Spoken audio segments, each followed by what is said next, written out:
नमस्कार मित्रांनो, आता अखेर पालकांची प्रतीक्षा ही संपलेली आहे। RTE 25% ॲडमिशनची लॉटरी लागलेली आहे। रिझल्ट जो आहे तो आज लागला आहे।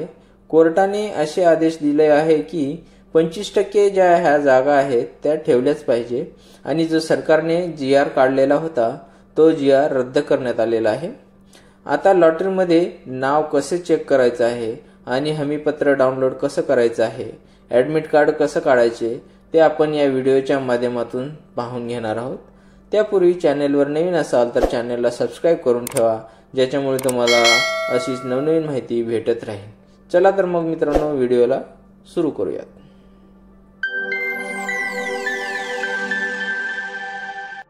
मित्रांनो, सर्वात अगोदर तुम्हाला RTE 25% ॲडमिशन या वेबसाईटवरती यायचं आहे। या वेबसाईटची लिंक मी डिस्क्रिप्शनमध्ये दिलेली आहे। त्याच्यानंतर येथे तुम्हाला काही खाली सूचना दिलेल्या आहेत, त्या सूचना पाहून घेऊया। RTE 25% ऑनलाईन प्रवेश अर्जाची स्थिती पाहत असताना सर्व्हरचा जर काही तुम्हाला प्रॉब्लेम आढळला असेल किंवा पोर्टल जर स्लो झालेला असेल तर त्यामुळे पालकांनी संभ्रमात न पडता म्हणजेच न घाबरता काही वेळानं पुन्हा प्रयत्न करावा असा संदेश सरकारने दिलेला आहे। ज्या मुलांचे निवड यादीमध्ये नाव आलेलं आहे त्या पालकांनी अर्ज भरताना जी कागदपत्रे नोंदवली होती तीच कागदपत्रे तुम्हाला येथे ओरिजिनल घेऊन जायचं आहे आणि त्यांची झेरॉक्स सुद्धा काढून घेऊन जायचं आहे। तसेच तुम्हाला अलॉटमेंट लेटरची प्रिंट, म्हणजेच तुम्हाला मी पुढे सांगतो अलॉटमेंट लेटर कुठे असतं। त्याच्यानंतर लॉग इनमधून किंवा पडताळणीमधून समितीकडे जर तुमच्याकडे नसेल तर पडताळणी समितीकडे जाऊन ती काढून घ्यायची आहे आणि RTE पोर्टलवर हमीपत्र दिलेलं आहे त्या हमीपत्राची प्रिंट देखील तुम्हाला या कागदपत्रासोबत घेऊन जायचं आहे।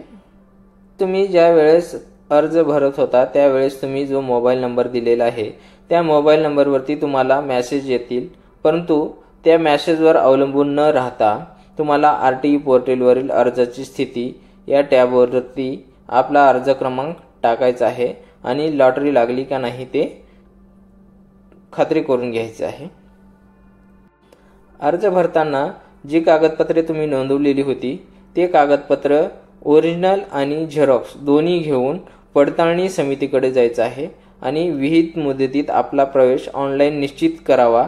आपला प्रवेश ऑनलाईन निश्चित झाला आहे का याची पावती सुद्धा त्या समितीकडून तुम्हाला घ्यायची आहे। त्याच्यानंतर प्रतीक्षा यादीतील विद्यार्थ्यांनी अर्जाची स्थिती या टॅबवर आपला अर्ज क्रमांक लिहून प्रतीक्षा यादीतील आपला नंबर पाहावा, म्हणजेच वेटिंग लिस्ट पण आहेत। वेटिंग लिस्टमध्ये ज्याचा नंबर आलेला आहे तो कसा चेक करायचा तर मी तुम्हाला इथे पुढे सांगतो।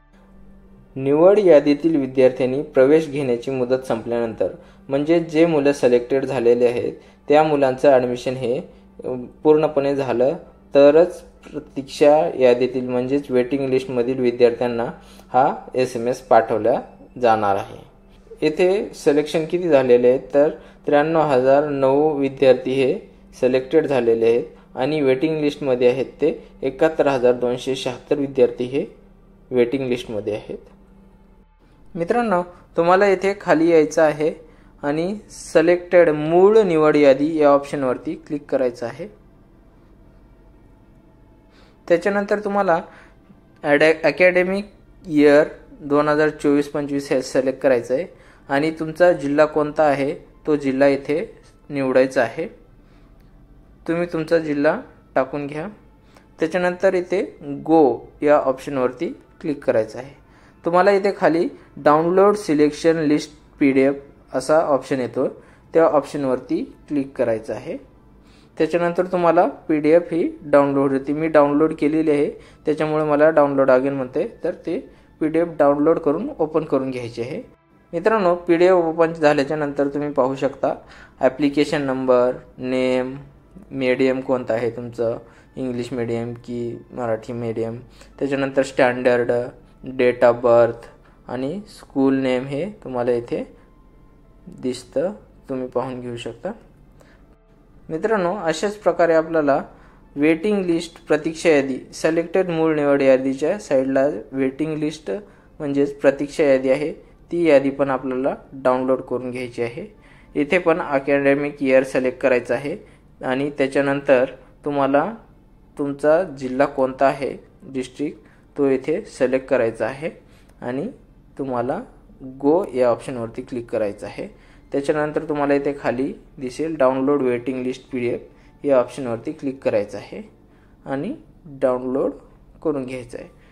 PDF ओपन झाल्याच्या नंतर मित्रांनो तुम्हाला अशा प्रकारचे इंटरफेस दिसेल। Application number, name, standard, priority number आणि स्कूल नेम हे तुम्हाला दिसणार आहे। त्याच्यानंतर तुम्हाला अशाच प्रकारचं सेल्फ डिक्लेरेशन म्हणजेच हमीपत्र हे डाउनलोड करून घ्यायचं आहे। येथे पहा सेल्फ डिक्लेरेशन हमीपत्र या ऑप्शनवरती क्लिक केल्याच्या नंतर तुम्हाला खाली डाउनलोड सेल्फ डिक्लेरेशन हमीपत्र हे डाउनलोड करून घेऊया।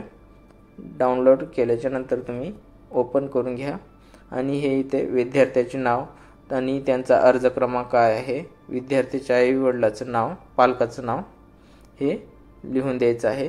त्याच्यानंतर इथे तारीख आणि सही व नाव करून मोबाईल नंबर तुमचा टाकून हे हमीपत्र तुम्हाला अर्जासोबत द्यायचं आहे। मित्रांनो आता तुम्हाला अलॉटमेंट ID काढायची आहे म्हणजेच ॲडमिट कार्ड हे काढायचं आहे। तर तुम्हाला ऑनलाईन ॲप्लिकेशन या बटनावर टॅप करून यूजर तुमचा ॲप्लिकेशन नंबर टाकायचा आहे आणि पासवर्ड टाकून कॅप्चर जसं तसं भरून तुम्हाला लॉग इन करायचं आहे। लॉग इन केल्याच्या नंतर तुम्हाला अशा प्रकारचा इंटरफेस दिसेल। त्याच्यानंतर तुम्ही इथे ॲडमिट कार्डवरती क्लिक करायचं आहे आणि तुम्हाला इथे बघा खाली स्कूल नेम अँड ॲड्रेस दिसेल। त्याच्यानंतर इथे व्ह्यू अँड प्रिंट या ऑप्शनवरती क्लिक करायचं आहे। View admit card, view and print या ऑप्शनवरती क्लिक केल्याच्या नंतर तुम्हाला अशा प्रकारचा इंटरफेस दिसेल आणि हे तुमचं ॲडमिट कार्ड आहे। याची प्रिंट सुद्धा काढून तुम्ही आपल्या अर्जासोबत कागदपत्राला जोडायचे आहे। तर मित्रांनो अशा प्रकारचा हा लॉटरीचा निकाल जाहीर झालेला आहे। धन्यवाद मित्रांनो। जय हिंद, जय महाराष्ट्र।